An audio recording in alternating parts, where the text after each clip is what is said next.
What is up, guys? All right, we have a test coming up here for Unit 3. So we're going to go ahead and go through this Unit 3 review. This is a pretty intense test, right? Because remember, we learned about derivatives. We've learned chain rule, product rule, quotient rule. You got to practice all those. We've talked about trig derivatives. We talked about derivatives of inverse functions, trig inverse. We've got implicit differentiation on number 12. We have, this is a little bit of review of some limit stuff, okay? And then we did related rates, all right? So this is pretty intense, but I want to have a lot of nice room to write here. So I'm going to start with just taking derivatives, all right? Just taking derivatives by hand. Okay, now most of the time we're going to go ahead and be using chain rule. Chain rule is where we have something on the outside, and if you guys remember, we can kind of take this and say, okay, a square root, that's to the 1/2 power. So it's to the 1/2, so something on the outside.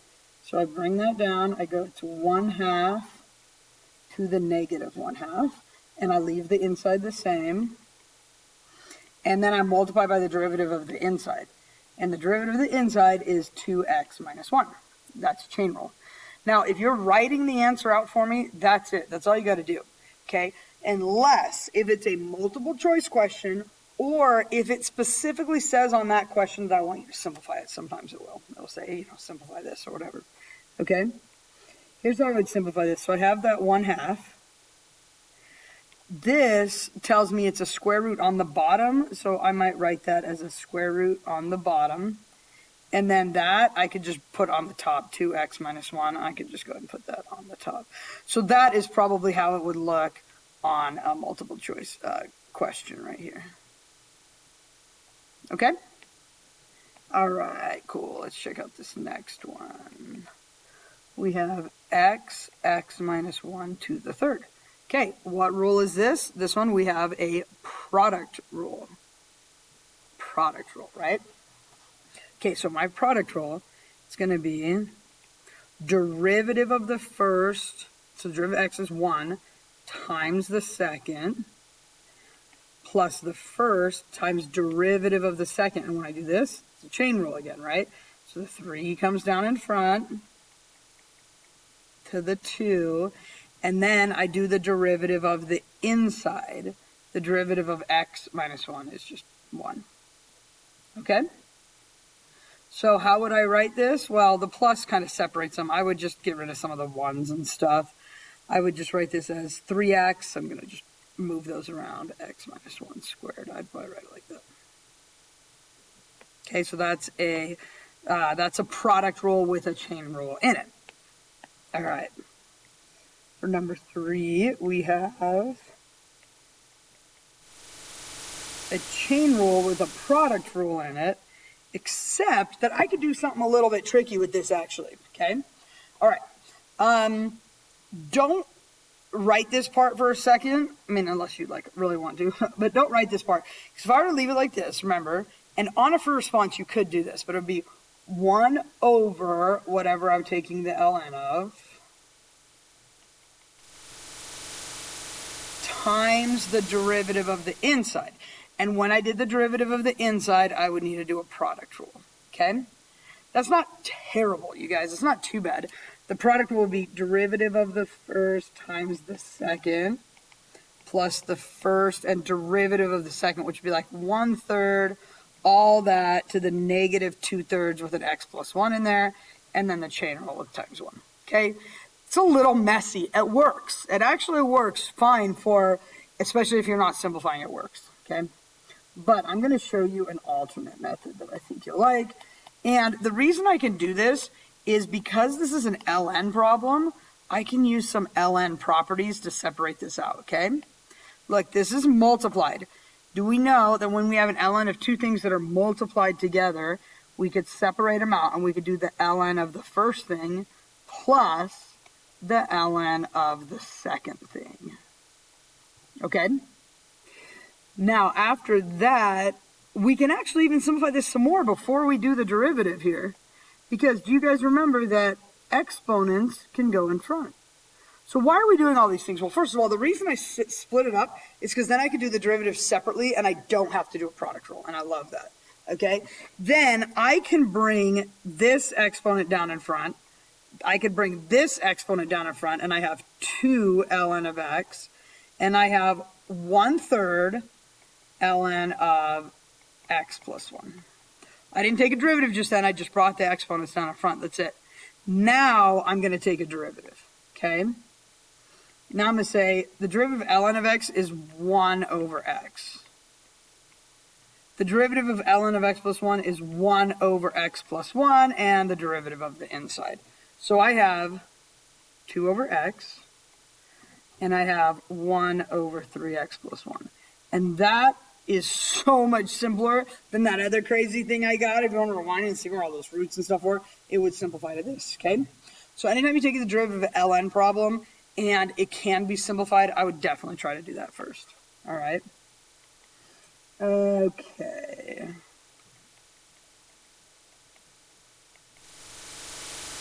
This is a product rule. All right, that's a product rule. It goes like this. The derivative of the first, that's 3t squared, times the second, and then the first, that's t to the third, times derivative of the second. Now, the derivative of e to the negative t is e to the negative t times -1. You're fine writing this like this. The only thing I would probably do is move that negative right here. So it says like 3t squared e to the negative t minus t to the third e to the negative t. Kind of clean that up a little bit. Okay? All right, let's see. Okay, so this one has y equals 4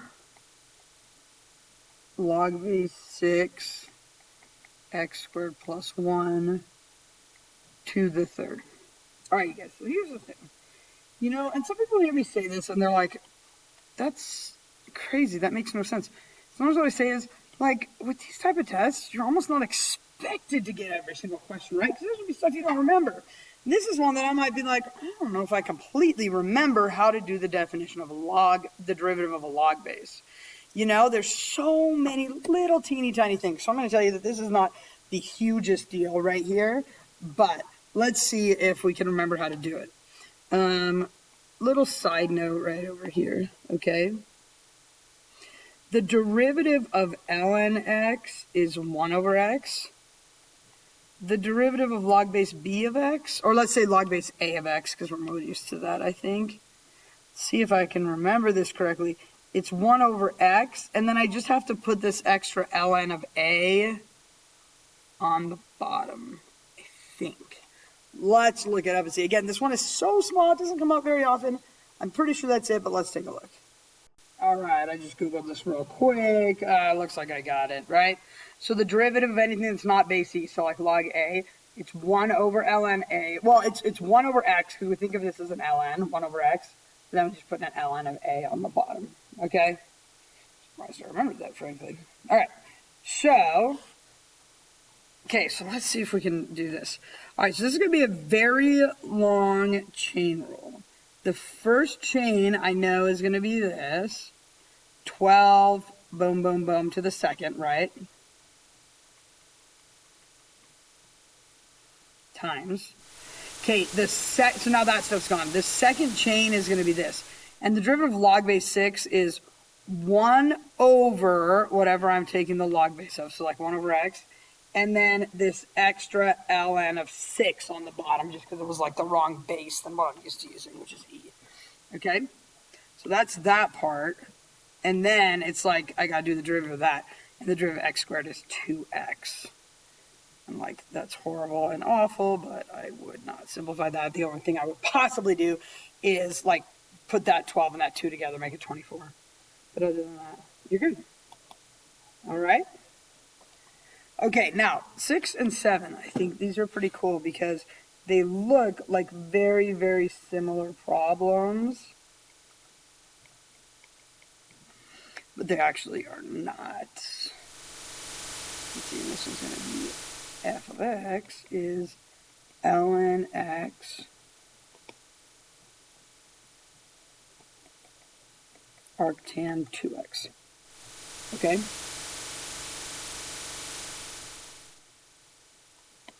Just give myself a little bit of room here. Alright, cool. Okay. They both have an ln, they both have an arctan, they both have a 2x. Here's the difference. Do you guys see how the 2x is inside of the arctan is inside of an ln? This is a chain rule. Okay? Do you see over here, it's an ln of x times an arctan 2x. They're two totally separate things. This is a product rule. Okay? So here's how we're going to do this. ln is 1 over... It's 1 over the arctan of 2x. That's what ln is. And that's like, okay, cool, I did that. Arctan, we learned that one today. The derivative of arctan is 1 over 1 plus something squared. And I'll put the 2x right there. Okay, so I did that one. And then the derivative of 2x is 2. Okay? And there's not really much simplifying. I put it all in one fraction, but that's about it. Can't cross those 2's off. I'll just leave everything like that. Now over here, we're actually going to do a product rule where we're going to go derivative of the first, derivative of ln is 1 over x, times the second, plus the first times derivative of the second. For derivative of the second, I do arctan 1 over 1 plus something squared. And then it's an extra little chain rule for the derivative of the 2x, which is a 2 right there. Okay, and other than like moving some terms around, that's all I'm going to do with that. Okay, so difference between a chain rule, which is multiply all the way down, and a product rule, which is two things add two things. All right. For number 8, I have the ln of the arc sine of x squared. I'm going to add in that to the third. Guys, this is a 4-part chain rule, and let me just point out what the parts are from outside to in. First, I'll do the third, 3 something squared. Then I'll do ln, 1 over whatever you're taking the ln of. Then I'll do arc sine, that crazy 1 over square root 1 minus x squared. Then I'll do that. Okay, that's my order. You guys ready? 4 things. All right. I'm going to start with this 3. 3, boom, to the second. So that's all I do for that, right? Now I leave everything inside the same. Okay? And then the next I do, okay, so that's gone, I do ln. Well, ln, that's 1 over whatever I'm taking the ln of, arc sine x squared. That's ln. Okay, then arc sine is 1 over the square root of 1 minus whatever I'm taking the arc sine of, x squared squared. That's that, and then that's 2x. Okay? Crazy, right? Nothing really to simplify there either. Possibly I could make that into a 6, but otherwise that's it, right? I can't cross that out because that's inside of an ln, so we're good, we're done. Okay. This is so weird. Because why are they doing like now x equals? It's just dumb. But you guys, again, these are all like dummy variables, so it's fine. Not being mean to the variables, that's what they're called, okay? So now we're taking dt. So you could write this as x prime, or you could just go, because we're not doing a plus, you could go like dx dt, you know, and that's fine. Any of the times up here I wrote f prime, or I wrote y prime, I could have done dy dx or dy dt, okay? Okay, now this is a 3-part, starting out here. The derivative of cosine is negative sine, leave that the same. Then come in here, the derivative of arc sine is 1 over the square root of 1 minus t squared. And then the derivative of t is just 1. So we don't really need that there. We're good. Okay?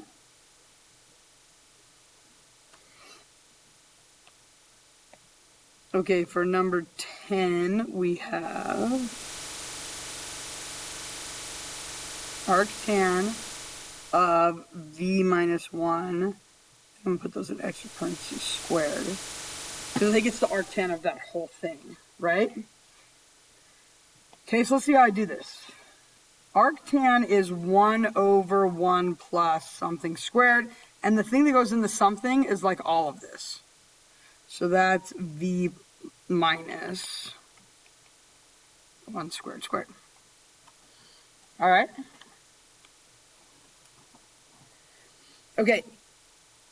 So that was arctan. So it's like, okay, I did that.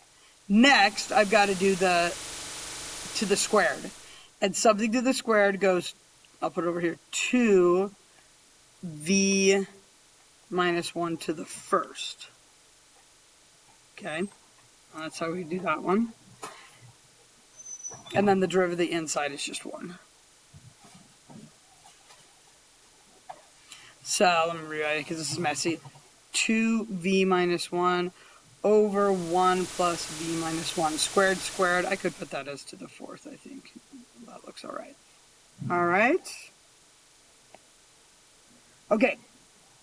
Every time I get through a section, I'm going to go check and make sure I got all the right answers with the key. So I'm going to go check real quick and call please. All right, cool, guys. All that stuff looks great. So every once in a while, I just make a little mistakes and I want to catch them. So it doesn't stress you guys out. Okay, number 11. Do we remember that every time it says, write the equation for the tangent line, and then this one says when x equals 0, okay? When you guys see the words equation for the tangent line, you're going to automatically stop and you're going to write down this. Y minus y1 equals mx minus x1. Okay, we've talked about this a ton and it's just going to keep coming up, right? Remember that we'll talk about the different parts real quick. This is always given, almost always. This is sometimes given, but if not, you plug x into the original to get that. Okay? So the way I'm going to get my y1, let me just kind of set this up. Okay, so the x1 is given to me, so that was 0. The y1, I'm going to plug it in over here. So let's plug in y equals e to the 0 minus 3. Anything to 0 is 1. 1 minus 3 is negative 2. That's my y1. That's my y value. That goes here. And it's minus negative, so I'll change that to plus in a minute. Okay, m is never given. M, you get that by you plug x into the derivative, because derivative slope, right? So I'm going to come up here, and I'm going to take the derivative of this. Do it down, let me use a different color, down here. Okay, so the derivative of e to the negative x is e to the negative x times negative 1, and the derivative constant is 0. Now, again, I'm finding it at that point. So e to the 0 times negative 1. Well, e to the 0 is 1 times negative 1 is negative 1. That's what goes right there. And then you guys, basically, that's my answer. Okay? You know, if it were multiple choice, would it leave it like that? I mean, maybe not. It would probably go y plus 2. We could distribute that. Negative 1x, and then that's 0. You know, 1 times 0 is 0. And then subtract the 2 over. So y is negative x minus 2. Okay? So that's how we do an equation of the tangent line. This is find dy dx. If you guys remember, this is implicit. Remember, it's called an implicit differentiation. Anytime I take a derivative of x, it's fine. When I take the derivative of a y, I got to put dy dx on it. Okay? So this is what I get. Take this one step at a time. The derivative of x squared is 2x, and I don't need to put anything because it's an x. What rule do I have to use right here? You guys, this is a product rule because I've got two different things. I've got x and y. Now, I'm going to include the negative with the x. I just think it's going to make this a little bit easier. And then the y. Okay? So, derivative of the first is 1, negative 1, times the second is y. and then the first, and then the derivative of the second. Now, the derivative of y is 1 dy dx. Okay? And then right here, okay, the derivative of y squared is 2y dy dx. And right here, the derivative of 5 is 0. Now, we talked about the way that you solve for dy dx is anything with a dy dx, I'm going to go ahead and keep it on this side. Anything without a dy dx, I'm going to go ahead and subtract it to the other side. Okay? So, let's see. I'm going to keep the negative x plus 2y on this side. And then I'm going to, on this side, I'm going to subtract the 2x over and add the y over. So I get negative 2x plus y. Okay? Okay, do you guys remember that once we got to this step, we factored out the dy dx. Okay? So I have negative x plus 2y is negative 2x plus y. And then I divide this over. And so that's my final answer, okay? So dy dx is negative 2x plus y over negative x plus 2y. So you want to make sure that you know implicit differentiation. That's going to be on your test.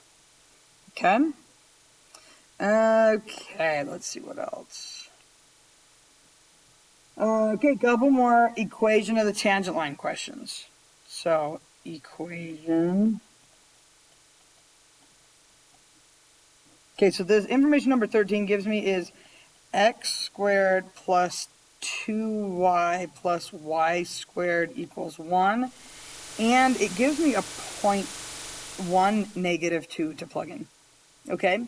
Now, you guys know the equation of a tangent line, I go y minus the y coordinate, which it gave me, which is cool. It told me what it was, equals m. It did not tell me what that was. And then x minus the x coordinate. So y minus negative 2 is mx minus 1. So how do we find m? M is derivative. And for this derivative, we're going to go ahead and use implicit differentiation again. So we're going to go 2x plus derivative of, okay, so that was a different x here. Derivative of 2y is 2 dy dx. The derivative of y squared is 2y dy dx. And the derivative of 1 is 0. Okay? Now, I get the dy dx's. I keep the dy dx's on the same side. I subtract that over. So I'm going to subtract the 2x to the other side. I'm going to keep these together. Factor out a dy dx. And then divide that over. So dy dx is negative 2x over 2 plus 2y. Okay? Now, we don't put that there, right? Because it gave me information. It told me that x was 1 and y was negative 2. So let's go ahead and figure that out. X is 1, y is negative 2. So negative 2 times 1, so it's going to be negative 2. And 2 times negative 2 is negative 4. So I get negative 2 over negative 2. Dy dx is 1. That's what I put right there. And then that's my answer. Okay? Again, if it's multiple choice, it might write it as y plus 2 is, you can distribute that 1x minus 1 and then subtract the 2 over. So y is x minus 3. Okay? All right, another tangent line on number 14. And we got trig stuff. Yikes.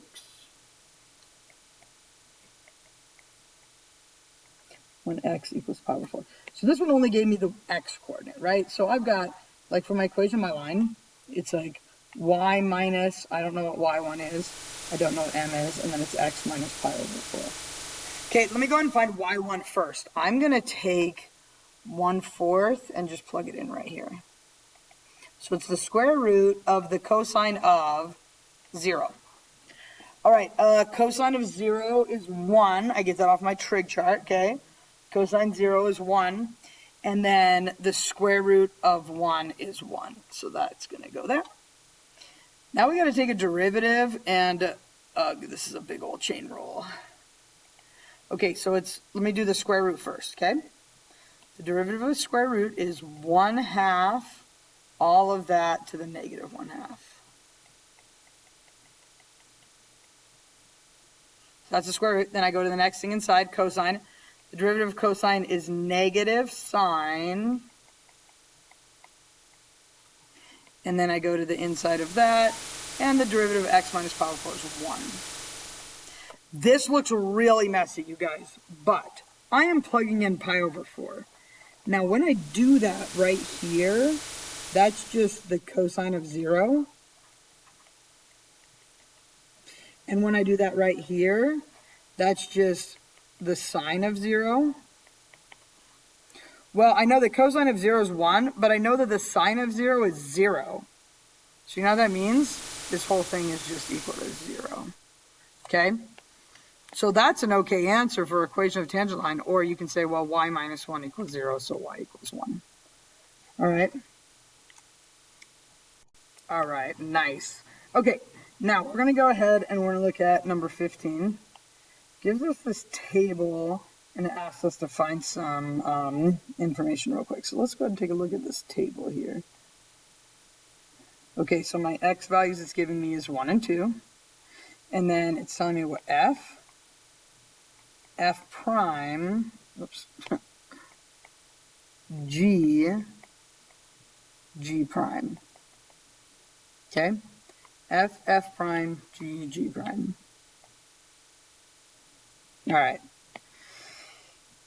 2, 5, 1, 3, 4, negative 6, negative 2, 7. All right, perfect.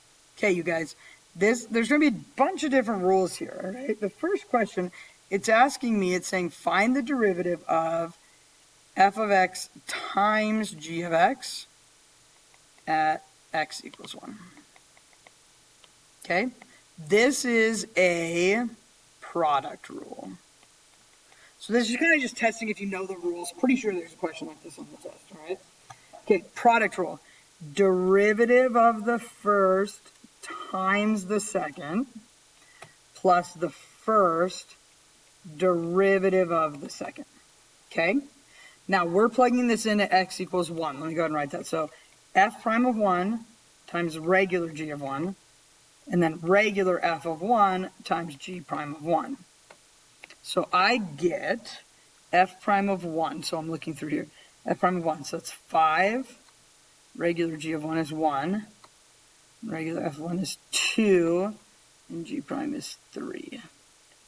Okay, which is 5 times 1 plus 2 times 3, which is 11. All right, so that one is testing my product rule. Okay, for part B, it's testing my quotient rule. Again, x equals 1. Okay, so this is a quotient rule. Let's see if we remember our quotient rule. Quotient rule goes derivative of the top times the bottom. It starts very similar to product rule, but then it goes minus top derivative of the bottom all over the bottom value squared.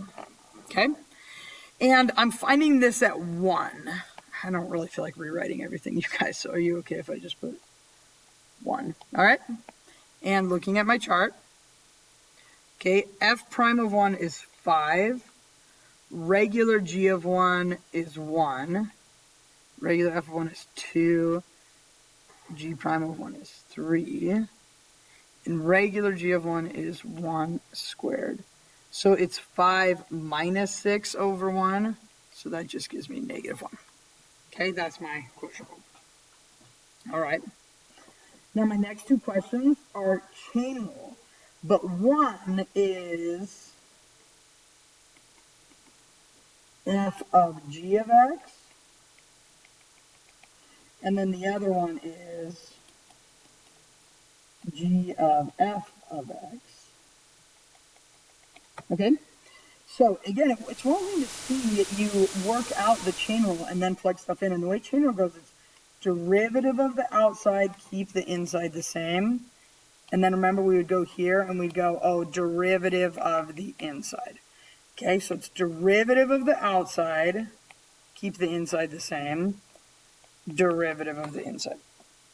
Now, right now, there's two things I need to get from the table. I need to get g of 1, and I need to get g prime of 1. Okay? G of 1 is 1, g prime of 1 is 3. Now, here's the thing. It's not 1 times 3. This is f prime of 1 times 3. So that g of 1 went into the f prime. Now, I still need to figure out what this is, right? What is f prime of 1? Okay? Well, if I look over here, f prime of 1 is... Wait. F prime? Yeah. Oh, I didn't do g. Oh, I did. Okay. No, I'm good. Okay. F prime of 1 is 5. So this is 5 times 3, which is 15. Okay? So now let's do this next one. Now this one is going to go derivative of the outside, keep the inside the same, derivative of the inside. Okay? It's g prime f of 1 times f prime of 1. So first, I'm going to go get f of 1 and f prime of 1. Okay? F of 1 is 2, f prime of 1 is 5. 2, 5. But remember, that's not just a 2 there, it's g prime of 2. Then I got to go and do this, g prime of 2. That right there is the only reason it even gave me that entire second row right there. G prime of 2 is negative 2. So this is going to be negative 2 times 5, which is negative 10. Okay? All right, nice. Good thing I went to go check my answers, everybody. It's late, and I've been messing this up a little bit. I only messed up the last one.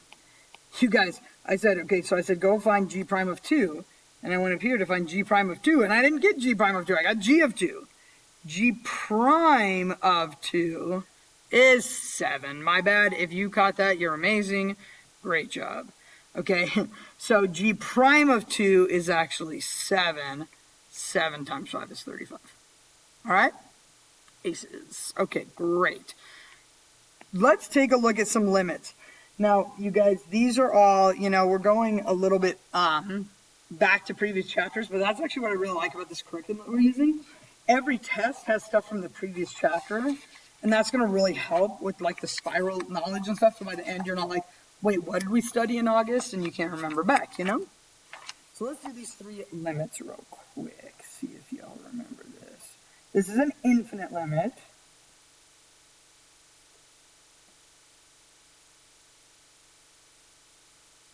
Now let's say I multiplied this all out, okay? Now, I don't really want to multiply this whole thing out, but really all I would have to do is multiply out the first part, Because it would be 2x minus 3 times 2x minus 3, and the first term would end up being 4x squared and then a bunch of other stuff, right? And then if I multiply the x through there,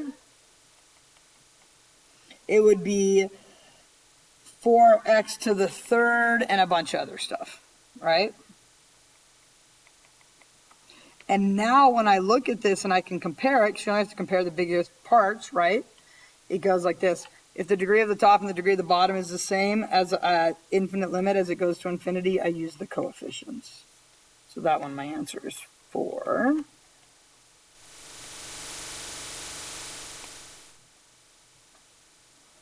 Okay, for 17.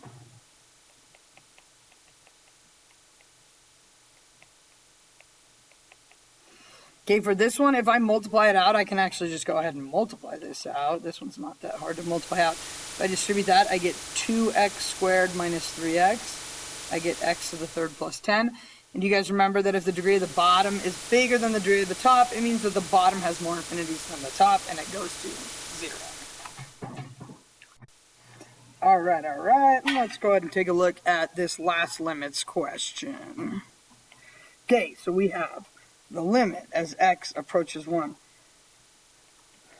Arctan x plus pi over 4 over x plus 1. All right, you guys, this is a direct substitution. What we're doing is we're saying as x approaches 1, we're going to just try plugging in 1. And so when I plug that in 1, I get what's the arctan of 1 plus pi over 4 and then over 2. And that's it. But I got to figure out what the heck arctan of 1 is before I can do this. This is a little bit tricky, so let me take a second to explain this to you. Okay, you guys know how, like, if y is the tangent of x, that's the same thing as saying x is arctan y. That's like what that means, okay? It's inverse. So when I say, like, what's the, well, let's go actually to, this will be easy to find it. Where is it? No, where is it? There, my trig chart, right? So when I say arctan of 1, right, it's saying what angle does the tangent of that angle equal 1? That's what arctan of 1 means. Where does tangent equal 1? Well, look, where does tangent equal 1? At pi over 4. So that's how you evaluate an arctan. So if I go, where was I? Over here. Okay, cool. The arctan of 1, where does tangent equal 1? So it's basically like, well, where is 1 tangent? And it's at pi over 4. So this is going to give me pi over 4 plus pi over 4 over 2. Let's see here. That's 2 pi over 4. And then dividing by 2 is the same as multiplying by 1/2. So the answer is just pi over 4. Okay? All right, this was 37 minutes. So we're going to go ahead and call that part 1 of the video. And as soon as I can, I will go ahead and record and post part 2 of the video.